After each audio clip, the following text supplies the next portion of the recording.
ನಮಸ್ಕಾರ. ಕರ್ನಾಟಕ ಸರ್ಕಾರ ಶಿಕ್ಷಣ ಕ್ಷೇತ್ರದಲ್ಲಿ ಏನಾದರೂ ಒಂದು ಬದಲಾವಣೆ ತರಬೇಕು ಅಥವಾ ಸುಧಾರಣೆ ಮಾಡಬೇಕು ಅನ್ನೋ ಒಂದು ಆಲೋಚನೆಯಿಂದ ಒಂದು ನಿರ್ಧಾರ ತಗೊಂಡಿದೆ. ಸುಮಾರು 6,000 KPS magnet schools, Karnataka public school magnet school ಅನ್ನೋ ಒಂದು ರೂಪುರೇಷೆ, ಒಂದು ಮಾಡೆಲನ್ನು ತರಬೇಕು, ಅನುಷ್ಠಾನ ಮಾಡಬೇಕು ಅಂತಂದು ಒಂದು ಹೆಜ್ಜೆ ಇಟ್ಟಿದೆ. ಇದರ ಪರವಾಗಿ ಅಥವಾ ವಿರೋಧವಾಗಿ ಹಲವಾರು ಚರ್ಚೆಗಳು ಆಗ್ತಾ ಇದ್ದಾವೆ. ನಾನು ಕೂಡ ಈ ಒಂದು ಏನು ನಿರ್ಧಾರ ಇದೆ ಇದರ ವಿರೋಧಿ ಅಂತಲೇ ಹೇಳೋಕ್ಕೆ ಇಷ್ಟಪಡ್ತೀನಿ. ಕರ್ನಾಟಕದಲ್ಲಿ 47,493 ಸರ್ಕಾರಿ ಶಾಲೆಗಳಿದ್ದಾವೆ. ಸರ್ಕಾರ ಏನು ಮಾಡೋಕ್ಕೆ ಹೊರಟಿದೆ ಅಂತಂದರೆ 6,000 ಹೊಸ KPS ಶಾಲೆಗಳು, ಮ್ಯಾಗ್ನೆಟ್ ಸ್ಕೂಲ್. ಅಂದರೆ 1ನೇ ಕ್ಲಾಸಿಂದ 12ನೇ ಕ್ಲಾಸ್ ತನಕ ಸುಮಾರು 2ರಿಂದ 4 ಕೋಟಿ ಹಣನ ವ್ಯಯ ಮಾಡಿ ಒಂದು ಶಾಲೆನ ಅಭಿವೃದ್ಧಿ ಮಾಡಬೇಕು. ಅಂದರೆ 6,000 ಸ್ಕೂಲು, 6,000 ಇಂಟು 2 ಅಥವಾ 4 ಕೋಟಿ, ಆ್ಯಾವ್ರೇಜ್ 3 ಕೋಟಿ ಅಂತಂದ್ರೂ 6 ಮೂರಲೆ 18, ಸುಮಾರು ಒಂದು 18,000 ಕೋಟಿ ಖರ್ಚು ಮಾಡಿ ಮುಂಬರುವ ವರ್ಷಗಳಲ್ಲಿ ಈಗ ಆಲ್ರೆಡಿ ಸುಮಾರು 309 KPS ಶಾಲೆಗಳಿದ್ದಾವೆ ರಾಜ್ಯದಲ್ಲಿ.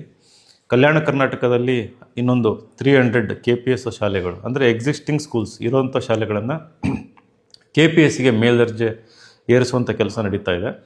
ಇನ್ನು ಕಲ್ಯಾಣ ಕರ್ನಾಟಕದಲ್ಲಿ KKRDB, Kalyana Karnataka regional development board, ಅಲ್ಲಿಂದ ಹಣನ ತೊಗೊಂಬಿಟ್ಟು ಅಭಿವೃದ್ಧಿ ಮಾಡೋಣ ಅಂತಂದು. ಇನ್ನು ಉಳಿದ 600 ಶಾಲೆಗಳನ್ನು ಮೇಲ್ದರ್ಜೆಗೆ ಏರಿಸಬೇಕು ಅಂತ. ಸೊ ಈ 47,496 ಶಾಲೆಗಳಿದ್ದಾವೆ. ಅದರಲ್ಲಿ 40,000 ಶಾಲೆಗಳನ್ನು ಕ್ಲೋಸ್ ಮಾಡಿ, ಅಂದರೆ 40,000 ಸರ್ಕಾರಿ ಕಾಲೇಜುಗಳು. ಇದರಲ್ಲಿ ಸುಮಾರು ಒಂದು 19,000 ಪ್ರೈಮರಿ ಸ್ಕೂಲ್ ಬರ್ತವೆ, ಇನ್ನೊಂದು 12,000 ಹೈಯರ್ ಪ್ರೈಮರಿ ಬರ್ತವೆ. ಈ ರೀತಿ ಸುಮಾರು ಒಂದು 4,000ಕ್ಕಿಂತ ಹೆಚ್ಚು ಹೈಸ್ಕೂಲ್ಗಳಿದ್ದಾವೆ. ಇವೆಲ್ಲವನ್ನೂ ಕ್ಲೋಸ್ ಮಾಡಿ 6,000 KPS ಮ್ಯಾಗ್ನೆಟ್, 1ರಿಂದ 5 ಕಿಲೋಮೀಟರ್ ರೇಡಿಯಸಲ್ಲಿ ಈ ಎಕ್ಸಿಸ್ಟಿಂಗ್ ಸ್ಕೂಲ್ಗಳು ಏನಿದ್ದಾವೆ ಅವೆಲ್ಲ ಕ್ಲೋಸ್ ಮಾಡಬೇಕಂತ ಒಂದು ಸರ್ಕಾರ ನಿರ್ಧಾರ ತಗೊಂಡಿದೆ. ಇದರ ಅರ್ಥ ಏನು? ನಿಮ್ಮೂರಲ್ಲಿ ಏನಾದರೂ ಇವತ್ತು ಒಂದು ಪ್ರೈಮರಿ ಸ್ಕೂಲ್ ಇತ್ತು, ಹೈಯರ್ ಪ್ರೈಮರಿ ಸ್ಕೂಲ್ ಇತ್ತು ಅಂತಂದರೆ ಅದೆಲ್ಲ ಸಂಪೂರ್ಣವಾಗಿ ಕ್ಲೋಸ್ ಆಗುತ್ತೆ. ಈ ಶಾಲೆಯಲ್ಲಿ ಓದ್ತಿರೋ ಮಕ್ಕಳುಗಳು ಯಾರು? ಬಹಳ ಹೆಚ್ಚಿನದಾಗಿ SC ST ಮತ್ತು OBC ಮಕ್ಕಳು ಹಾಗೂ ಮುಂದುವರಿದ ಜಾತಿಗಳಿಗೆ ಸೇರಿದಂಥ ಅತ್ಯಂತ ಬಡ ಮಕ್ಕಳು ಕೂಡ ಈ ಶಾಲೆಯಲ್ಲಿ ಜಾತ್ಯತೀತವಾಗಿ ಬರ್ತಾರೆ.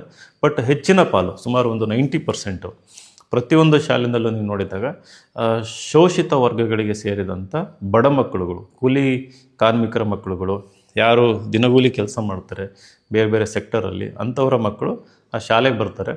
ಈಗಿನ ಬಿಸಿ ಊಟ ಇರ್ಬೋದು, ಅವರ ಬೇರೆ ಬೇರೆ ಆ್ಯಕ್ಟಿವಿಟೀಸ್ ಇರ್ಬೋದು, ಮಕ್ಕಳಿಗೆ ಏನೋ ಒಂದು ಮಿನಿಮಮ್ ಎಜುಕೇಷನ್ ಸಿಗ್ತಾ ಇದೆ, ಅದು ಕೂಡ ಬಂದಾಗ ಹೋಗ್ತದೆ. ಸರ್ಕಾರ ಹೊರಡಿಸಿರೋ ಸುತ್ತೋಲೆನಲ್ಲಿ ಏನು ಹೇಳ್ತಾ ಇದೆ, ಈ KPS ಮ್ಯಾಗ್ನೆಟ್ ಸ್ಕೂಲಿಗೆ ಮಕ್ಕಳುಗಳನ್ನ ಕಳಿಸುವಂಥ ಜವಾಬ್ದಾರಿ, ಅಂದರೆ ಶಾಲೆಯಿಂದ 3ರಿಂದ 5 ಕಿಲೋಮೀಟ್ರ್ ದೂರ ಇತ್ತು ಅಂತಂದರೆ SDMC ಕಮಿಟಿ ಏನಿತ್ತು ಅದರ ಜವಾಬ್ದಾರಿ ಇರ್ತದೆ. ಮಕ್ಕಳನ್ನ ಕರ್ಕೊಂಡು ಬರಬೇಕು, ಟ್ರಾನ್ಸ್ಪೋರ್ಟೇಷನ್ ಅಂತ. ಈಗಿರೋ ಶಾಲೆಗಳಿಗೆ ಹೋಗೋದಕ್ಕೆ ಸಾಧ್ಯವಿಲ್ಲ. ಅವ್ರ ಹತ್ರ ಒಂದು ಸೈಕಲ್ ಇರೋದಿಲ್ಲ, ಎಷ್ಟೋ ಹಳ್ಳಿಗಳಿಗೆ ಬಸ್ ವ್ಯವಸ್ಥೆ ಇಲ್ಲ. ಬಸ್ ಇಲ್ಲ ಅಂತಂದು ಲಕ್ಷಾಂತರ ಹೆಣ್ಣು ಮಕ್ಕಳುಗಳು ಶಿಕ್ಷಣನ ಅರ್ಧಕ್ಕೆ ಸ್ಟಾಪ್ ಮಾಡ್ತಾ ಇದ್ದಾರೆ, ಮೊಟಕುಗೊಳಿಸ್ತಾ ಇದ್ದಾರೆ. ಈ ಒಂದು ನಿರ್ಧಾರ ಸರ್ಕಾರ ತಗೊಳ್ತು ಅಂತಂದರೆ, ಈಗಾಗಲೇ 47 ಲಕ್ಷ ಎನ್ರೋಲ್ಮೆಂಟ್ ಇದ್ದ ಜಾಗದಲ್ಲಿ ಅದು 38 ಲಕ್ಷಕ್ಕೆ ಬಂದು ಇಳಿದಿದೆ. ಸರ್ಕಾರಿ ಶಾಲೆಗಳಲ್ಲಿ ಹೋದ ವರ್ಷ, ಪ್ರತಿ ವರ್ಷ 47 ಲಕ್ಷ ಆಗ್ತಿದೆ, 38 ಲಕ್ಷಕ್ಕೆ ಇಳಿದಿದೆ. 30 ಲಕ್ಷ ಸಮಥಿಂಗ್ ಇದ್ದಿದ್ದು ಪ್ರೈವೇಟ್ ಸ್ಕೂಲಲ್ಲಿ ಅದು 47 ಲಕ್ಷಕ್ಕೆ ಏರಿದೆ. ಇದೆಲ್ಲ ಡೇಟಾ ಸರ್ಕಾರನೇ ಪ್ರಕಟ ಮಾಡಿರುವಂಥದ್ದು. ಸೊ ಸರ್ಕಾರಿ ಶಾಲೆಯಲ್ಲಿ ಆಲ್ರೆಡಿ ಇಳಿಕೆ ಕಾಣ್ತಾ ಇದೆ, ಏನೋ ಎನ್ರೋಲ್ಮೆಂಟು. ಇವಾಗ ಈ ಸ್ಕೂಲ್ಗಳನ್ನು ಮುಚ್ಚಿದರೆ ಸುಮಾರು ಲಕ್ಷಾಂತರ ವಿದ್ಯಾರ್ಥಿಗಳು ಶಾಲೆಯಿಂದ ಆಚೆ ಉಳಿತಾರೆ. ಆಮೇಲೆ ಎರಡನೇದಾಗಿ KPSಗೆ ಹೋಗೋ ಬದಲು ಹಲವಾರು ಹಳ್ಳಿಗಳಲ್ಲಿ ಪ್ರೈವೇಟ್ ಸ್ಕೂಲ್ಗಳು ಶುರುವಾಗೋಗಿದ್ದಾವೆ. ಅಂದರೆ ಹಲವಾರು ಹಳ್ಳಿಯಿಂದ ಆಲ್ಮೋಸ್ಟ್ ಎಲ್ಲ ಹಳ್ಳಿಗಳಲ್ಲೂ ಒಂದಾದರೂ ಪ್ರೈವೇಟ್ ಸ್ಕೂಲ್ ಇದ್ದೇ ಇರುತ್ತೆ. ಇವಾಗ ಅನಿವಾರ್ಯವಾಗಿ ಕೂಲಿ ಮಾಡೋರು ಕೂಡ ಇವಾಗ ಪ್ರೈವೇಟ್ ಸ್ಕೂಲಿಗೆ, ಮನೆಗೆ ಹತ್ರ ಇದೆ ಅಂತಂದು ಪ್ರೈವೇಟ್ ಸ್ಕೂಲಿಗೆ ಮಕ್ಕಳನ್ನು ಕಳಿಸ್ಬೇಕಾದ ಅನಿವಾರ್ಯತೆ ಬರುತ್ತೆ. ಸೊ ಪ್ರೈವೇಟ್ ಸ್ಕೂಲ್ ಅಂತಂದರೆ ಅಲ್ಲಿ 5,000, 10, 15, 20,000 ಫೀಸ್ ಇರುತ್ತೆ ಹಳ್ಳಿ ಮಟ್ಟದಲ್ಲಿ. ನಗರ ಮಟ್ಟದಲ್ಲಿ, ತಾಲೂಕು ಹೋಬಳಿ ಮಟ್ಟದಲ್ಲಿ 30,000ರಿಂದ 40,000 ಫೀಸ್ ಇರುತ್ತೆ. ಸೊ ಈ ಹಣನ ಎಲ್ಲಿಂದ ತೊಗೊಂಬರ್ಬೇಕು? ಅದನ್ನು ಕೂಲಿ ಮಾಡಂತೂ ಗಳಿಸೋದಕ್ಕಾಗೋದಿಲ್ಲ. ಸೊ ಈ ಒಂದು ನನಗನ್ಸೋದೇನೆಂದರೆ, ಈ ಒಂದು ನಿರ್ಧಾರ ತಗೊಳ್ಳೋದ್ರಿಂದ ಇದನ್ನು ಯಾರು ಆಲೋಚನೆ ಮಾಡಿದ್ರು ಗೊತ್ತಿಲ್ಲ. ಹಾಗೂ ಈ KPS ಏನು ಮ್ಯಾಗ್ನೆಟ್ ಸ್ಕೂಲ್, ಇಲ್ಲಿ ನಾವು LKG ಮಾಡ್ತೀವಿ, ಆಮೇಲೆ ನಾವು ಕಾಂಪಿಟೇಟಿವ್ ಎಕ್ಸಾಮಿಗೆ ತಯಾರಿ ಮಾಡ್ತೀವಿ, ವೊಕೇಶ್ನಲ್ ಟ್ರೈನಿಂಗ್ ಮಾಡ್ತೀವಿ, ಇನ್ನೇನನ್ನು ಮಾಡ್ತೀವಿ ಅಂತಂದು ಹೇಳ್ತಾ ಇದ್ದಾರೆ. ಬಟ್ ಈಗಾಗಲೇ ಸುಮಾರು 60,000 ಟೀಚರ್ಸ್ಗಳ ಕೊರತೆ ಇದೆ. 60,000 ಟೀಚರ್ಸ್ಗಳ ಕೊರತೆ ಇದೆ. ಎಕ್ಸಿಸ್ಟಿಂಗ್ 47,000 ಸಮಥಿಂಗ್ ಸ್ಕೂಲ್ ಅಂತ ಹೇಳಿದೆ, ಅಲ್ಲಿ ಸುಮಾರು 60,000 ಟೀಚರ್ ಪೋಸ್ಟು ವೆಕೆಂಟ್ ಇದ್ದಾವೆ. ಎಲ್ಲ ಸ್ಕೂಲಲ್ಲೂ ಕೂಡ ಟೆಂಪರರಿ ಯಾರು ಕಾಂಟ್ರಾಕ್ಟ್ ಬೇಸಿಸ್ ಮೇಲೆ ತೊಗೊಂಡಿರ್ತಾರೆ ಅವರು ಅಲ್ಲಿ ಟೀಚಿಂಗ್ ಮಾಡ್ತಾ ಇರುವಂಥದ್ದು. ಅವರೆಲ್ಲರ ಕೆಲಸ ಕೂಡ ಹೊರಟೋಗುತ್ತೆ. ಈಗ ಎಕ್ಸಿಸ್ಟಿಂಗ್ ಸಾವಿರಾರು ಟೀಚರ್ಸ್ಗಳ ಕೆಲಸ ಕೂಡ ಹೊರಟೋಗ್ತದೆ. ಸೊ ಈ ರೀತಿ ಮ್ಯಾಗ್ನೆಟ್ ಸ್ಕೂಲ್ ಮಾಡಿದಾಗ ನೀವು ಅಲ್ಲಿಗೆ ಬೇಕಾದಂಥ ಸ್ಕಿಲ್ಡ್ ಇರೋವಂಥವ್ರನ್ನ ಎಲ್ಲಿಂದ ತೊಗೊಂಬರ್ತೀರಿ?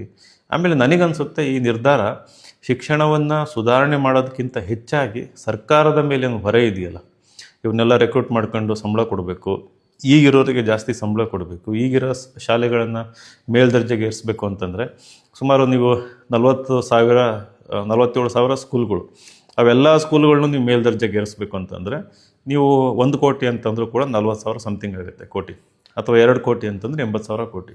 ಶಿಕ್ಷಣಕ್ಕೆ ಯಾಕೆ ಇಷ್ಟೊಂದು ಹಣನ ನಾವು ಬಜೆಟಲ್ಲಿ ಹಾಕಬೇಕು? ಉಳಿಸ್ಬೋದಲ್ಲ.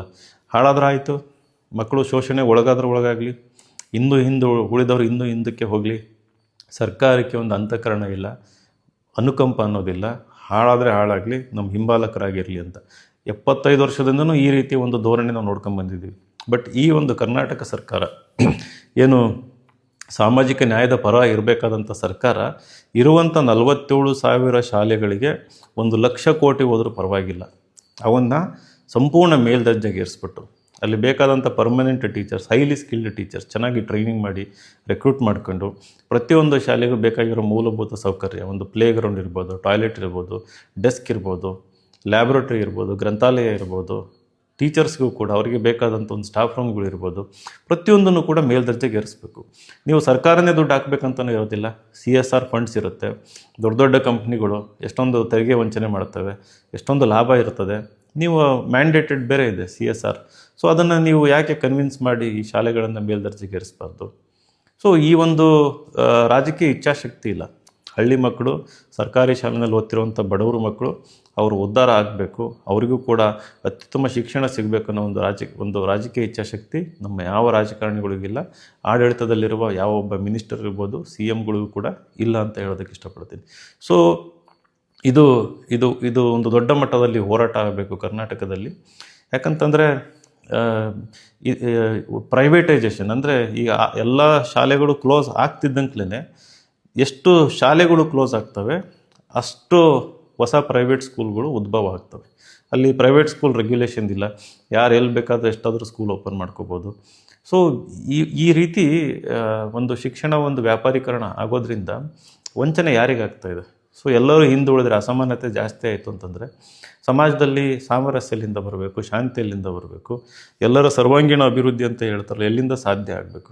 ಈಗ ಕೂಲಿ ಮಾಡೋದಕ್ಕೂ ಕೂಡ ಕೆಲವೊಂದು ಕೆಲಸಗಳಿಲ್ಲ, ಲೇಬರ್ ಕೆಲಸಗಳಿಲ್ಲ. ಮುಂದಿನ ದಿನಗಳಲ್ಲಿ ಈ ರೋಬೋಟ್ಸ್ ಎಲ್ಲ ಬರ್ತದೆ, ಕೃತಕ ಬುದ್ಧಿಮತ್ತೆ, ಆರ್ಟಿಫಿಷಿಯಲ್ ಇಂಟೆಲಿಜೆನ್ಸ್, ಇವೆಲ್ಲಗಳ ಇಂಪ್ಯಾಕ್ಟ್ ಎಷ್ಟು ಸಿವಿಯರ್ ಇರುತ್ತೆ ಅಂತಂದರೆ ಒಂದು ರೀತಿಯಲ್ಲಿ ಯಾರು ಶಿಕ್ಷಣದಿಂದ ವಂಚಿತರಾಗ್ತಾರೆ, ಯಾರು ಆಟಪಾಠಗಳಿಂದ ವಂಚಿತರಾಗ್ತಾರೆ, ಇವರೆಲ್ಲರೂ ಒಂದು ಗುಲಾಮಗಿರಿ ಅಂದರೆ ಮಾಡರ್ನ್ ಸ್ಲೇವರಿ ಅಂತ ಹೇಳ್ತೀವಿ, ಆ ಪರಿಸ್ಥಿತಿಗೆ ಸರ್ಕಾರಗಳೇ ಅವರನ್ನು ದೂಡುವಂಥ ಒಂದು ಕ್ರಮ ಇದು. ಸೊ ಇದಕ್ಕೆ ನಮ್ಮ ವಿರೋಧ ಇದೆ. ಇದು ರಾಜ್ಯ ಮಟ್ಟದಲ್ಲಿ ಹೆಚ್ಚಿನ ಚರ್ಚೆ ಆಗಬೇಕು. ಇದು ಒಂದು ದೊಡ್ಡ ಹೋರಾಟದಲ್ಲಿ ಇದು ರೂಪುಗೊಳ್ಳಬೇಕು. ಈಗಾಗಲೇ ಹಲವಾರು ಹಳ್ಳಿಗಳಲ್ಲಿ, ದಾವಣಗೆರೆ ಜಿಲ್ಲೆಯಲ್ಲಿ ಇದ್ರ ಬಗ್ಗೆ ಚರ್ಚೆ ನಡೀತಾ ಇದ್ದಾವೆ, ಅಲ್ಲಿ ಇಲ್ಲಿ ಹೋರಾಟ ನಡೀತಾ ಇದ್ದಾವೆ. ನಾವೆಲ್ಲರೂ ಕೈ ಜೋಡಿಸಿ ಇದರ ವಿರುದ್ಧ ನಾವು ಒಂದು ದೊಡ್ಡ ಮಟ್ಟದಲ್ಲಿ ಮುಂದಿನ ದಿನಗಳಲ್ಲಿ ಒಂದು ರೂಪುರೇಷೆ ತಯಾರಿಸಿ ರಾಜ್ಯ ಮಟ್ಟದಲ್ಲಿ ಒಂದು ಹೋರಾಟ ಮಾಡೋಣ. ನಮಸ್ಕಾರ.